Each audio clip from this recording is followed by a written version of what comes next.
Blizzard brings the Overwatch League to ESPN and ABC. Rick Fox will host a meeting between Olympians and esports stakeholders. And Epic Games reveals more details about Fortnite's upcoming esports debut. Today is July 16th. This is your TEO Monday Morning Briefing. Hey, this is Graham Ashton, and before we get into last week's headlines, I just want to let you know that this week the Esports Observer is publishing its latest Esports Business Digest. This quarterly report not only recaps all major investments, competition earnings, and viewership highlights from the last 3 months, but also provides inside analysis on new leagues, new technologies, and of course new investment opportunities on the horizon. Keep an eye on our website for more details. Blizzard Entertainment has signed a multi-year broadcast deal to televise the Overwatch League on ESPN, ABC, and Disney's family of networks, beginning with last week's playoffs.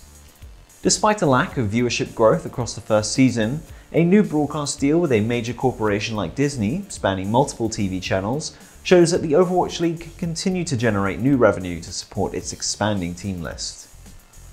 The International Olympic Committee has told the Esports Observer that Rick Fox will be hosting its upcoming esports forum in Lausanne. Fox, a former basketball professional, played for both the Boston Celtics and Los Angeles Lakers, and founded his own esports team organization in 2015, EchoFox, after being introduced to the scene through his son. One of the largest telecommunications companies in Singapore, Singtel, has entered the esports industry by announcing the PvP Esports Championship. The event will have a $300,000 prize pool, and Singtel will host regional qualifiers in partnership with other Southeast Asian telecoms, all of which Singtel owns at least a 20% stake in. In other tournament news, ESL has been awarded the coveted Valve Major status for its Counter-Strike Global Offensive tournament at next year's Intel Extreme Masters Katowice. As a standard for Valve-sponsored CSGO Majors, the tournament will feature a $1 million prize pool and will require ESL to adjust its tournament rulebook for the event to match the developers. Fortnite's developer Epic Games has announced a new tournament series with an $8 million prize pool.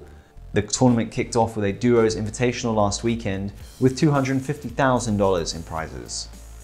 To round out the major partnerships and sponsorships of last week, Virtus.pro has signed a deal with Russian telecom Megafon that includes branding on the team's website and social media pages. Premier League club West Ham United has partnered with Bastard & Gold as both a sleeve sponsor and esports partner. EVO, the largest fighting game tournament of the year, has partnered with Nissan Cup Noodles. And finally, Toronto-based esports organisation Luminosity has signed an exclusive partnership with Universal Music Canada. That's all for this week. If you want to keep up to date with the latest esports business news, you can find daily stories as well as features on our website, esportsobserver.com.